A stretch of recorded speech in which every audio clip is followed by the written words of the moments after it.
Hi there, and welcome to the Hilton UK&I Outplacement Support. This is session 1 on my skills and personal brand.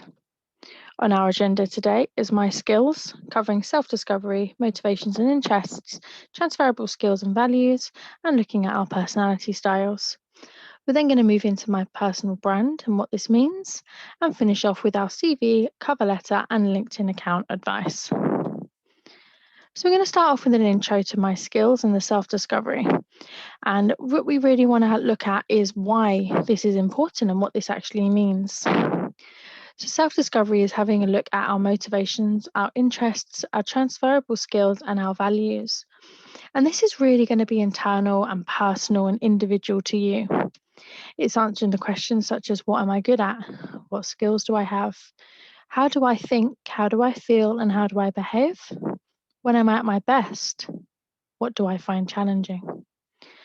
And this is super important to take a moment to look in the mirror, look inside yourself, and decide how our journey is going to look.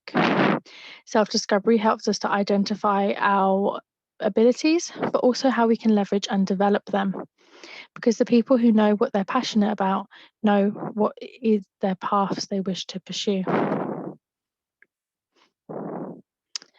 We can take a moment now to have a look at motivations and interests and what is the difference there. So motivation is a reason for acting or behaving in a particular way. It's the answer to the questions of what drives you, what pushes you, and what excites you. What is it that makes you get out of bed in the morning? And some of the most common responses to this question are things such as success, money, praise, making a difference, respect of others. It could be other people's opinions about you or other people driving you. It could be a certain purchase you'd like to make or an experience you would like to have. An interest is the feeling of wanting to know or learn about something, but it's also an activity or subject which you enjoy doing or studying.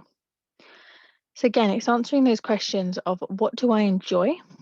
What is it that makes me smile when I'm alone? What are the high points of my day? What do I spend my time and my money on? And what topics do I love to teach or talk to others about? And this could be something such as sports, children, animals, or music. It could be admin, it could be mixology, it could be teaching, or it could be service. Now I want to take a moment to have a look at transferable skills. So what skills have I acquired that could ease the transition from role to role or even industry to industry? These skills can be gained in a workplace, but also via hobbies, studies, life experiences.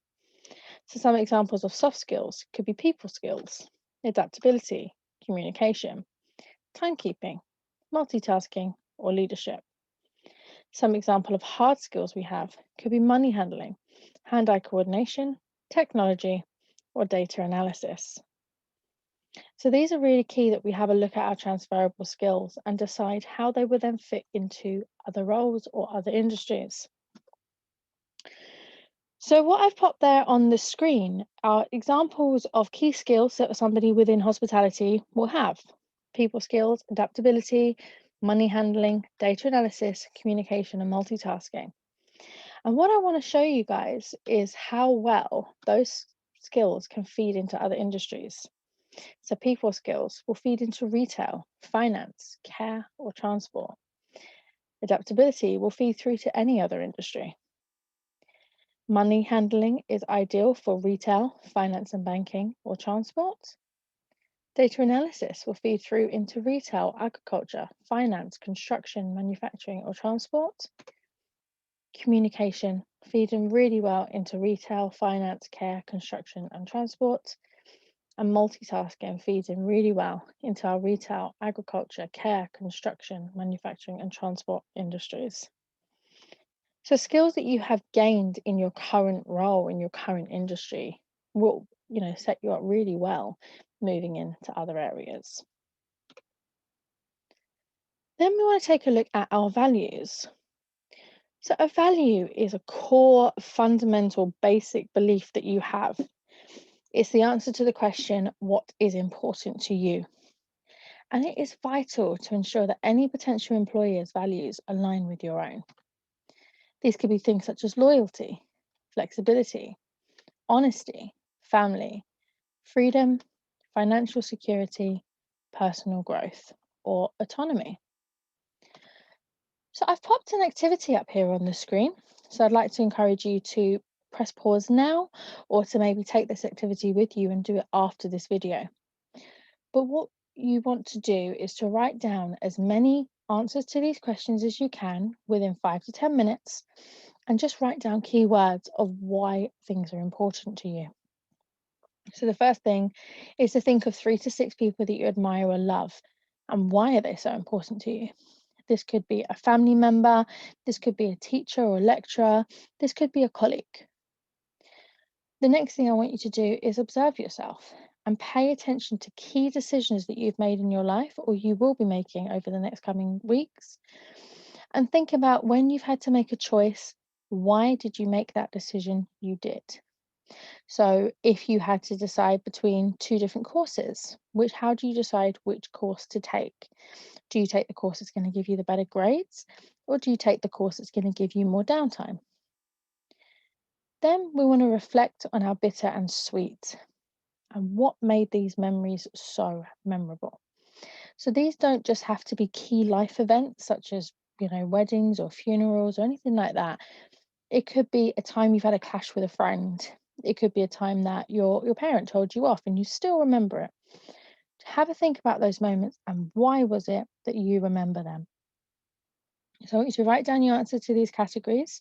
So if your answers to some of these questions have been fitness, downtime, and mental health, what you then want to do is you want to umbrella them and say, okay, all of those things equal well-being, and that would leave you well-being as being one of your core values. If you spend the full 5 to 10 minutes thinking these through, you should be left with between 3 and 5 core values. Another really cool way of having a look at ourselves and really discovering ourselves is to look into our personality style. And a site that's really good to support this is 16personalities.com. And the idea is that there are 16 personality traits or personality types. All of them will be assigned a 4-letter code, and that code will assign to a particular type of personality. For instance, INTJ would be an architect. You can see under the 4 groups, there are 4 types of personalities, and they're all different. They all mean different things. Now, what I love about this website is this website will help guide your personality, not just in terms of you in a general sense. It tells you how you are at work, what sort of worker you are, what sort of environment you thrive under. It will tell you how to best manage personal relationships and friendships. It will guide you into potential career paths. So it's a really awesome website and a really great way of discovering who you are, how you work best, what sort of environments you thrive in. So I'd highly recommend you check out 16personalities.com, and this will allow you to ensure that you make the correct decision for you and who you are as a person into what sort of career path you wish to take. An alternative way of looking at ourselves and deciding, where am I strongest, is having a look at a SWOT analysis. So I haven't seen one before. It can be laid out a couple of different ways, but this is an example of how it could look. So S stands for strengths. So these could be things such as your personal qualifications, your expertise in a specific area. It could be projects or campaigns that you've completed, or skills that you excel at. The W stands for weakness. So this could be the lack of professional qualification you hold, potentially any bad habits, such as poor timekeeping or poor communication. Opportunities. So this could refer to any specific changes in industry that you can use to your advantage, or it could be a new trend that you could maybe use in the future.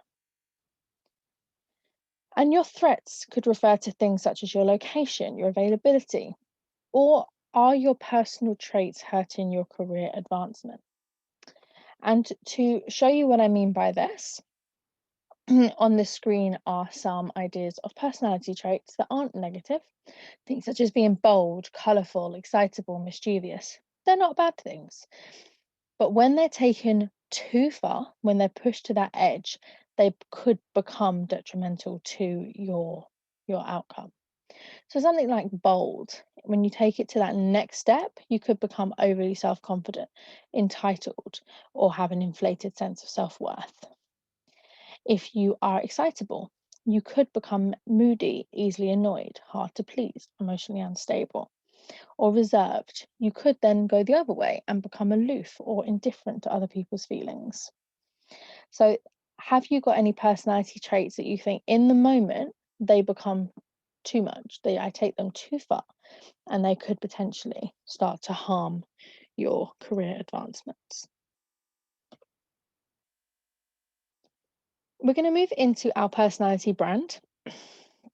Um, what this is looking at how other people see you. This is looking at how well you sell yourself and that link between your CV, your cover letter, your LinkedIn, online presence, Facebook's, Twitter, Google's. How do you sum up you to the public eye? So I'm going to show you a couple of brands here. So these are really on the nose ones that everybody will have heard of. Someone like Amazon. Their slogan is A to Z with a smile. And so what they've done is within their logo, they've created A and Z are connected by a smile. This is really tongue in cheek, but this really shows you that they have thought about their branding and their marketing. They've kept it simple, but everybody knows this logo. On the other hand, you've got Hyundai, where their logo, to somebody that doesn't know what it means, it just looks like a nice little logo. But what they've actually done is they've hidden a salesperson and a customer shaking hands within that logo. And they're all about customer trust and satisfaction, honesty, that sort of stuff. So this really, really is a clever way of their branding indicating who they are as a company. Now, I'm showing you some people here because these are two very successful people who have created some very successful personal brands. So we'll start on with Elon Musk. And I'm assuming everybody watching this is thinking he's that eccentric tech billionaire. Where anybody thinks of him, they think of space travel, they think of science, they think of Tesla. He has created a brand around himself that the moment you see his face, you all think the same thing. And then we've got someone like Oprah, who is an iconic talk show host, but to everybody that knows her or knows of her, knows that she's kind, honest, that she's key in supporting women's rights and female education in, other parts of the world. But she's also been set up as the first Black female billionaire. And so she has set herself up this personal brand that when you see her, you think warmth, you think fuzzy, you think supportive and empowering. Now, we don't quite need to take our personal brands to the lengths of these sort of four amazing logos and people that I've shown you. But what we want to do is we want to consider how everything that we do should link together. So that's things like our career match. Are we applying for the right types of roles? Is our online presence relevant to what our LinkedIn profile says? Is our cover letter and our CV, do they make sense and do they equal? We have a look at our reputation. Does our reputation also link through with the way that we are trying to portray ourselves? So these 6 things are really vital in making sure that we put ourselves out there in the best way and what we're putting out there makes sense. So some things that we want to consider is our presence and platform consistency. We want to make sure that we are considerate to which platforms we're active on. If you're active primarily on Instagram, Facebook, uploading photos constantly, you might come across as a little bit more artsy. If you're using something like Twitter or LinkedIn, you could come across as somebody that's a bit better with words. Perhaps you're somebody that's a lot more informed in politics, and that's the sort of thing you share or you focus on or you follow. Consider how your online presence reflects you. We want to think about our pictures. So, pictures we have across our platforms, and we want to make sure they are up to date and they are accurate. We don't necessarily want to copy the same photo from platform to platform, but we want to make sure that they, at least look like the same person. We want to consider any information that we're putting out there, that we are keeping it accurate and consistent. There's nothing worse than having somebody's CV come through to you, you check out their LinkedIn profile, and they're very, very conflicting information. We want to consider values. What sort of groups are you following? Which sort of causes are you publicly advertising? We want to consider those and think about how they may come across to potential employers and make sure that we are supporting groups that really do reflect us. We want to think about having consistent statements. So I've popped up here, I love animals. And what I mean by that is if I was to upload this as my daily Facebook update, oh, how much I love animals, they're wonderful. But then I go back through my photo albums and there's a photo album of me 10 years ago out hunting in Africa. That is not consistent. So we want to make sure that whatever we're putting out there, it makes sense and it is all linked together. We want to consider our reputation. We want to make sure that whatever we're saying about ourselves, others would back that up. And then we could consider the use of fonts and colour, making sure that they all tie together, only using sort of very similar shades or palettes working together, rather than having, loads of bright pink on one platform, loads of pale blue on another platform, maybe red on a different one, and they're not necessarily going to make sense. So if we consider using, particularly if you like something like teal, if you always use teal as backgrounds in photos, clothing you wear, fonts and colours that you highlight within documents, that will allow the recruiter's mind or the hiring manager's mind to think of you when they see those colours, particularly when they're looking through your information. So we're going to move on to cover letters now. And a cover letter can be quite confusing to people and kind of thinking, what actually is it? What does it need to include? Why do I actually need it? But a cover letter is essentially, it's a one-page introduction, and it will go hand in hand with your CV to introduce yourself more personably to a hiring manager. Now, an effective customized cover letter will make it clear that you are highly interested in the job. It will show the hiring manager that you want the job enough to take that time out to go the extra distance. A cover letter gives you the opportunity to include details that your resume will not contain. For example, reasons for your job search, change of industry, relocation, when you're available, and also to explain any gaps of employment. There's much more scope to include your personality in a cover letter than in your CV, but it absolutely should not be a carbon copy of your CV. What I'm going to do is I'm going to share through this little video from Indeed, which really does explain very, very nicely what should be covered within a CV, a cover letter, and how it should be laid out, and then we will recap at the end.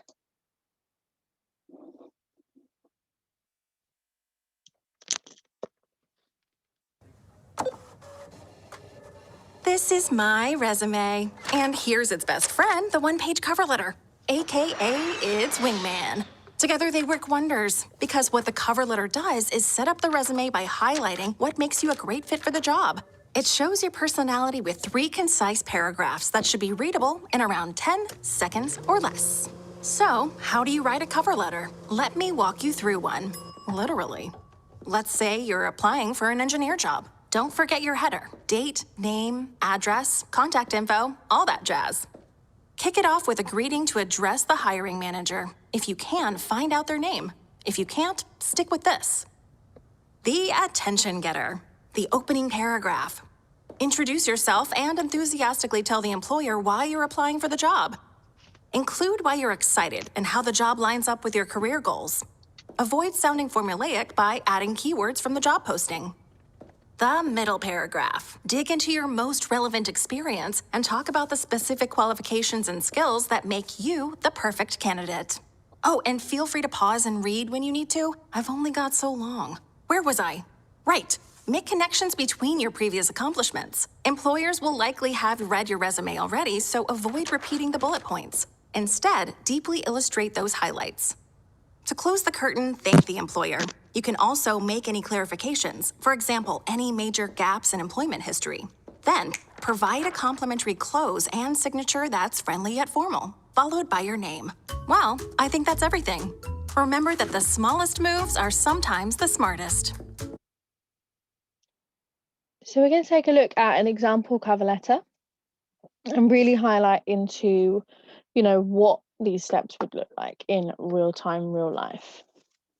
So we're going to start off with our basic details. That's our name, our phone number, our email address, obviously making sure this is professional.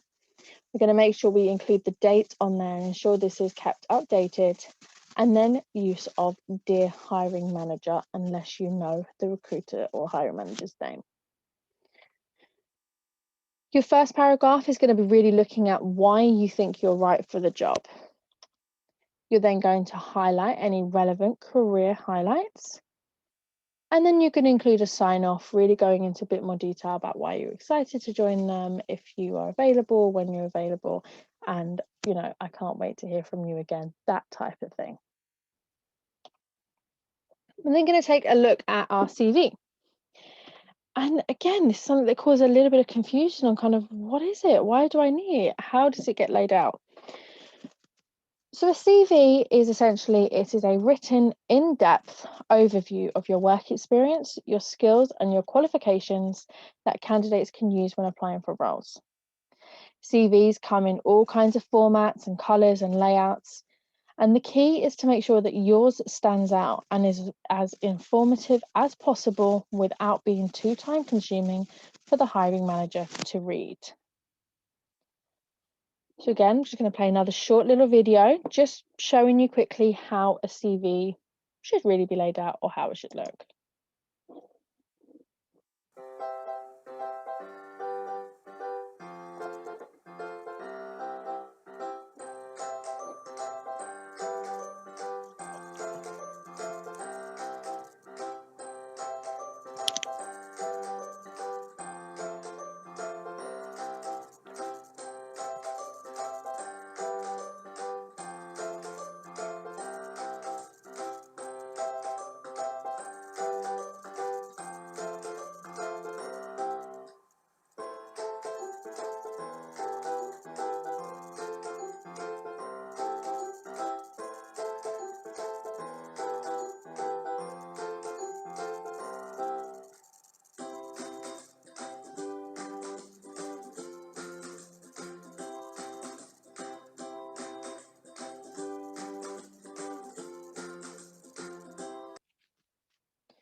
So just touching in on some of those CV key points, you really have 30 seconds to impress a recruiter or a hiring manager from the moment they start looking at your CV. You want to keep it to 2 pages maximum. You don't really want to go over that. And you want to think about keeping the most important information on the left-hand side of the page. You want to ensure you have clear headers for each section. And absolutely avoid adding a photo or logo or any kind of pictures unless it's very, very relevant to the role that you've applied for. Ensure that you have up-to-date contact details on there. If you are moving city or country, address this if possible and if appropriate with when you'll be available from. This is quite important, particularly if you've been a student in a different city. For instance, if you've been living in Glasgow and you're moving back home to Birmingham, you want to make sure that you are highlighting in your CV that, yes, I have a Glasgow address now, but I will be available in Birmingham from this date. We want to remember to include our volunteer experience and any extracurricular skills. And consider the phrase that less is more. So having our full home address or 2 paragraphs for every job we've had since the 90s. Things like references available on request. These are an absolute waste of valuable CV real estate. We want to make sure we're keeping only the very most relevant information on there. So I'm going to show you, for example, this is a CV that, has been submitted. And I want to go through with you those points, the kind of, well, what would we have changed? What maybe isn't appropriate or correct on this CV? So starting very at the top, we've got them highlighting themselves as Jonesy with an informal name. We've got the use of a full address, which is pointless, waste of space. We don't have any email address on there, and we've included a home phone number rather than a mobile. Mobile numbers are much, much easier to get hold of you, to leave messages, voicemails, texts, WhatsApps, anything like that, than a home phone number. So it is best to leave a mobile contact for yourself. Including your date of birth on your CV could open you up to unconscious bias. So I highly recommend removing that.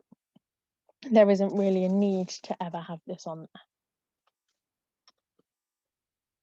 We've also then started off with our hobbies. We're having our hobbies before our work experience, which doesn't really make very much sense. There's no summary. They've included no personal summary to tell us about them or tell us a little bit about their experience. We've got pictures everywhere, which does look a little bit juvenile, a little bit youthful, and again, not relevant and wasting a lot of CV real estate. Plenty of spelling and grammar mistakes, and the use of ETC when it comes to their grades. We don't know what qualifications they took. We don't know what grades they've got. That doesn't mean anything to us. We need to be really, really conscious of our spelling and our grammar on our CVs. Things like punctuation, random changes of font, and missing grades. So there's quite a lot of, basic mistakes with a CV like this. So we'll show you a CV of the same person. So this CV is much more effective. It's much more clear. It looks much more professional, and yet it contains the same information. Now, the only thing I would say for this CV is they have extended it over 2 pages, which isn't necessary. There's not really enough information for it to make sense for it to extend past 1 page. And they have done things such as including their full address and a home phone number. But they've remembered to include a summary this time. Their work experience is at the top. They have included things such as their skills and their grades and the predicted grades for their A-levels. So they've gone to a lot more detail, and this is a lot clearer. So receiving a CV like this would be fantastic. Receiving a CV like this would be even better. So a CV like this really, really does show this person's personality. It includes, those real key information on that left-hand side. So education and skills, interests, certifications, social media platforms. And there's headers for every section. So this CV will really be easy. If I say, I definitely need somebody with a certain qualification, I know where I can find that within seconds. The only thing I would say for this CV is references, not including your references on the CV. But other than that, this CV is spot on. Now, there's loads and loads of free sites out there that will allow you to download CV templates, things such as Indeed, CV Library, Monster, and Europass. There is no need to pay anybody for a template of a CV. So we're just going to recap some of those key points because I'm aware that was a lot of information in quite a short period of time. So just to recap, your cover letter should be 1 page, 3 or 4 paragraphs with your header, date, name, contact details, greeting, so their name if you know it, or dear hiring manager if you don't. Paragraph 1, why are you right for the job? Paragraph 2, highlight achievements from your previous role.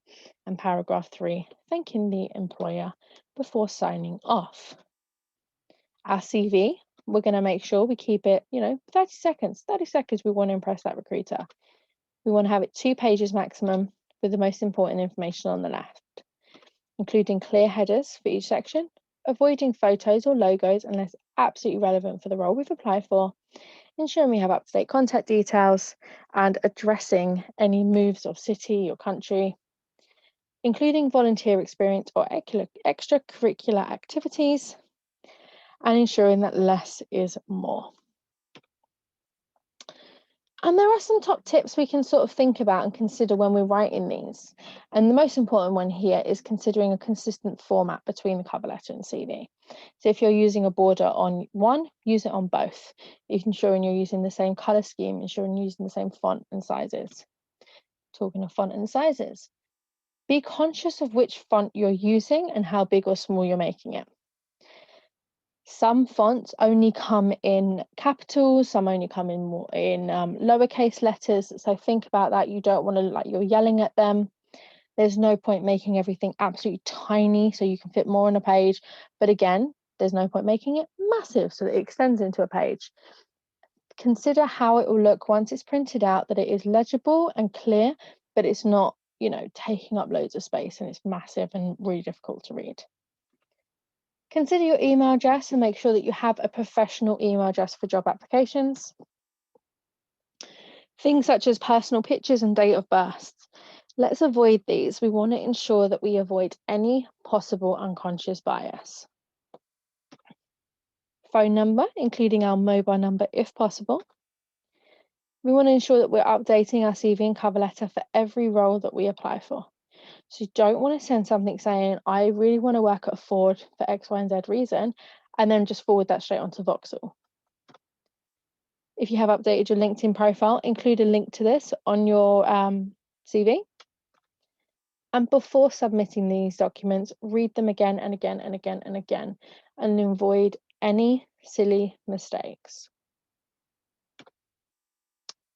Now I'm going to take you onto LinkedIn now. So LinkedIn is a social network that focuses on professional networking and career development. You can use your LinkedIn profile to display your CV, to search for jobs, to enhance your professional reputation, and post updates and interact with other people. There's more than 660 million members, and about 40% of the active users actually use LinkedIn daily. LinkedIn is the most used social media platform amongst Fortune 500 companies. And there's around 43-57 split of users. So it's not just, your traditional CEO, men, boardroom, it's not just those users. It is everyone and anyone in the professional world in a professional capacity using LinkedIn nowadays. If you're somebody that doesn't already have a LinkedIn profile, I'm just going to take you onto a quick video on the basics of how to set one up before moving into how to make a great LinkedIn profile.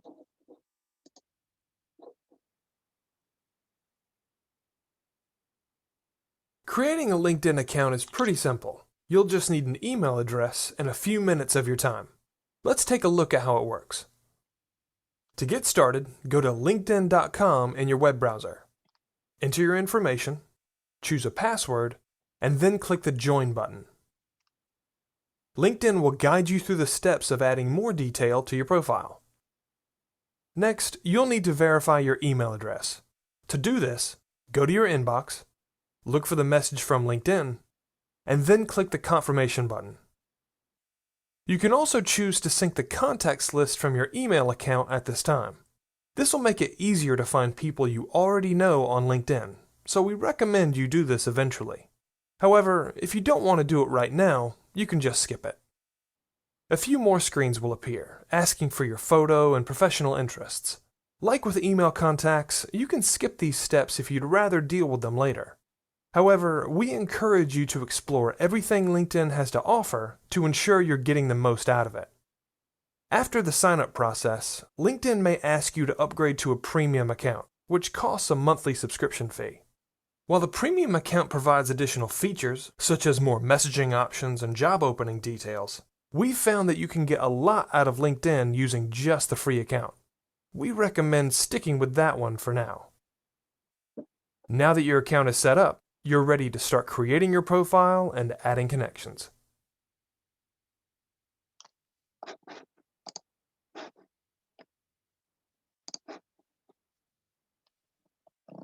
Hi, it's Linda Rayner of lindarayner.com, career strategist, speaker, and coach. And in this video, I'm going to teach you 6 tips on how to make a great LinkedIn profile so that you can get noticed by recruiters and hiring managers and literally become a magnet for new job opportunities. You may not realize this, but aside from your resume, your LinkedIn profile is being carefully reviewed by the recruiters and hiring managers for the jobs that you apply for. So if your LinkedIn isn't on point, you may not even make it to the first round of interviews. So it's extremely important to pay attention to how your LinkedIn is being presented and that it represents the best possible version of you. All right, so let's dive into LinkedIn tip number 1, and that is to have a photo that sends good vibes. So aside from your name, your LinkedIn profile picture is one of the first things that recruiters and hiring managers look at as soon as they look you up on LinkedIn. So you want to have a photo that's recent and of high quality. You don't want to be using any old or dark grainy photos, and you definitely don't want to be deceiving anybody by using a photo from several years back.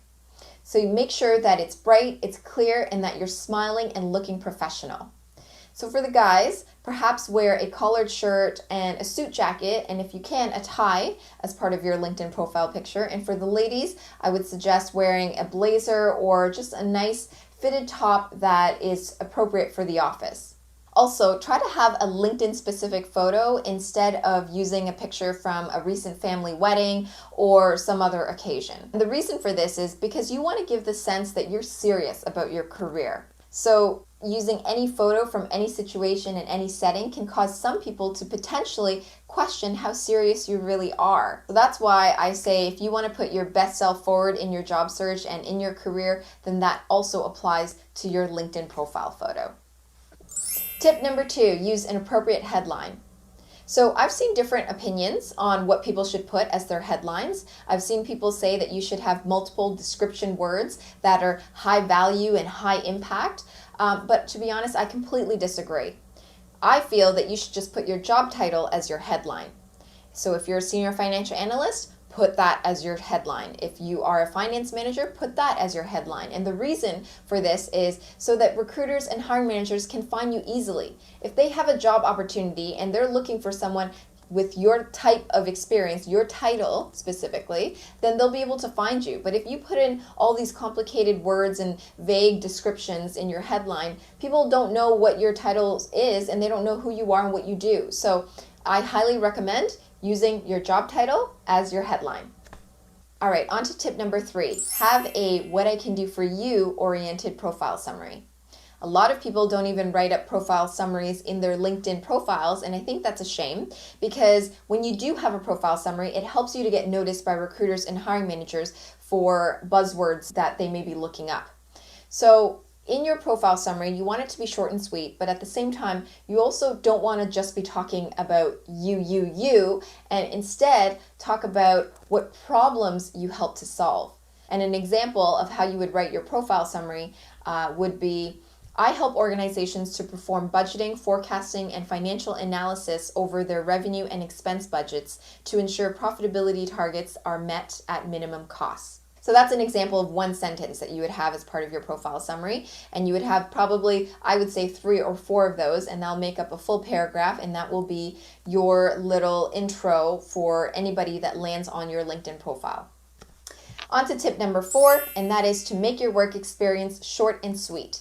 You don't want to lay out all your details and your duties and your achievements onto your LinkedIn profile because that's what your resume is for. So your LinkedIn profile should just have your job titles, your companies that you've worked at, the exact months and years that you've worked in each of those roles, and maybe have one bullet point that kind of summarizes the overall responsibilities within each of the jobs that you've held. The reason why you don't want to lay out all your goods on the LinkedIn profile is because you want to pique the interest of the recruiter or the hiring manager. If they see that based on the titles that you've held and the companies you've worked at, that there's a potential fit for an opportunity that they have on the go, there's a greater likelihood that because they don't know everything about you by just looking at your LinkedIn profile, they will then reach out to you and ask for your resume. So that's how you then become a greater magnet for job opportunities. Tip number 5, show off your recommendations. A lot of people seem to hesitate to ask for recommendations from their old managers or bosses, but I say get over that fear and ask for those recommendations because that's one simple way that you can get your LinkedIn profile to truly stand out from other profiles out there. And you want to make sure that, again, these recommendations are coming from people that you worked for, such as an old boss or a manager, as opposed to a peer. And the reason is getting a recommendation from a peer is fine, but it's still not as effective as if you can have it from someone who you consider a reference.